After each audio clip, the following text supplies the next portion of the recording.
Assalamualaikum guys. Okay, Alhamdulillah kita bertemu kembali dalam video yang kedua. Okay, macam last topik Mai cakap Mai share macam mana cara kita nak tahu sama ada kita ni waris yang sah ataupun kita terhalang daripada menjadi waris. Apa sebab-sebab dia kan? So kejap lagi kita akan pergi pada itu. Okey, sebelum kita nak pergi kepada syarat-syarat sah waris dan apa sebab dia terhalang daripada waris, kita kena tahu satu benda dulu, iaitu rukun waris. Apa benda rukun waris ni? Okey, rukun waris ada 3. Okey, yang pertama mayit. Mayit ni ialah yang pemilik harta warisan, yakni yang telah meninggal dunia itulah. Okey, yang kedua pewaris, yakni yang berhak menerima harta warisan. Yang ketiga harta warisan, yakni harta yang ditinggalkan oleh si mati. Okey, lepas kita dah tahu benda tu, okey, baru kita boleh tengok sebab waris ini. Yang pertama, hubungan kekeluargaan, jadi macam kita dengan ayah, dengan mak kan, dengan adik-adik, itu hubungan kekeluargaan. Lepas tu yang kedua, hubungan perkahwinan. Ia berlaku bila kita berkahwin. Macam Mai akan kahwin nanti dengan suami tu, hubungan perkahwinan. Okey, yang ketiga, pada zaman sekarang dah tak valid dah, sebab sistem ni tak ada pada zaman sekarang, yakni al-wala. Al-wala ni apa? Al-wala ni adalah hubungan antara hamba sahaya yang telah dimerdekakan dengan orang yang memerdekakannya. Ni valid pada zaman-zaman Nabi, pada zaman para sahabat, pada zaman kita tak ada. Okey. Dan yang keempat, perbadanan Islam. Okey, perbadanan Islam ni dia macam batu mal. Kenapa benda ni wujud? Okey, ulama Syafi'iyah dan Malikiyah menambah perbadanan Islam adalah pewaris sebagaimana ahli waris dalam nasab. Maksudnya daripada perbadanan tersebut adalah batu mal, di mana batu mal menjadi pewaris bagi seseorang yang meninggal dan tidak memiliki ahli waris daripada 3 sebab di atas tadi. Maksudnya 3 sebab yang saya sebut tadi, hubungan kekeluargaan, perkahwinan dan al-wala.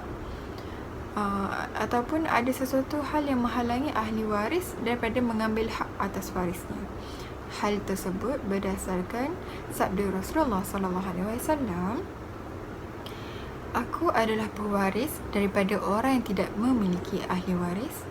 Aku bertanggungjawab dalam dietnya dan juga mewarisi hartanya." Diriwayatkan oleh Imam Abu Dawud. Okey, kita dah habis sebab waris. Okey, kemudian kita pergi pada syarat-syarat waris.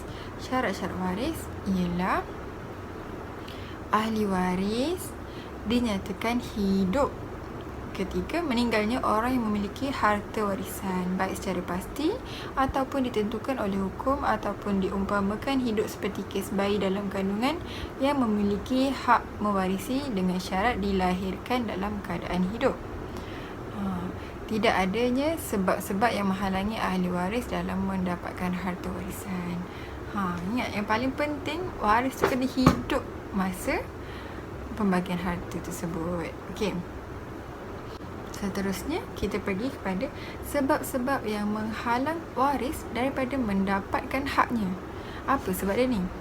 Okey, para ulama bersependapat dalam 3 hal yang dinyatakan sebagai penghalang waris daripada mendapatkan hak waris, iaitu hamba sahaya, membunuh dan berbeza agama. Akan tetapi mereka berbeza pendapat dalam satu sebab, iaitu perbezaan negara. Okey, kenapa hamba sahaya ni dia terhalang daripada menjadi waris? Okey, ni disebabkan hamba sahaya mempunyai status dia ni, kira status sebagai hamba membuatkan keadaan seseorang tu lemah secara hukum, baik secara keseluruhan ataupun dianggap kurang saja.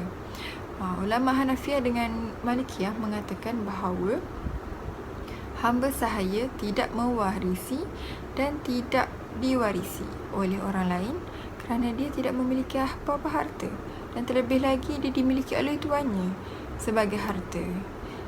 Tapi macam mana pun zaman sekarang dah tak ada dah sistem ni. Okey. Lepas tu kita pergi sebab yang kedua, membunuh. Kenapa membunuh? Membuatkan hilang hak dia. Kan? Membunuh, para ulama bersependapat dengan yang pembunuh tidak boleh mewarisi harta orang yang dibunuhnya berdasarkan sabda Rasulullah sallallahu alaihi wasallam.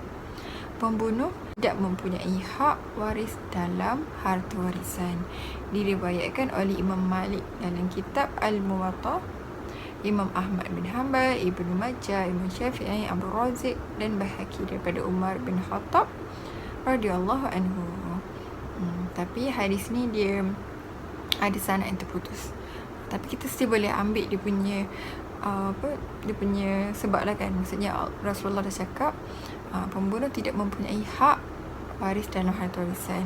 Macam kalau kita tengok kenapa hukum ni timbul. Hukum ni timbul sebab pembunuh tu dianggap tergesa-gesa dalam untuk mendapatkan sesuatu yang belum menjadi haknya. Okey, macam ni kita boleh lihat berita di Indonesia. Seorang isteri telah bersepakat dengan anak lelakinya untuk membunuh suaminya kerana harta. Okey, seterusnya kita pergi pada perbezaan agama. Okey, para ulama berpendapat bahawa orang Muslim tidak boleh mewarisi harta orang kafir. Begitu juga sebaliknya, baik dengan hubungan kekeluargaan secara nasab ataupun hubungan perkahwinan. Hal tersebut berdasarkan sabda Rasulullah sallallahu alaihi wasallam, orang Muslim tidak dapat mewarisi orang kafir dan orang kafir tidak dapat mewarisi orang Muslim. Diriwayatkan oleh jemaah kecuali Imam Nasa'i daripada Usamah bin Zaid. So insyaAllah untuk hari ni kita dah habis bab 1 secara ringkasan dia. Kita nak hurai panjang, kita akan huraikan by topik-topik nanti insyaAllah akan datang. Okay, terima kasih kerana sudi dengar. Assalamualaikum.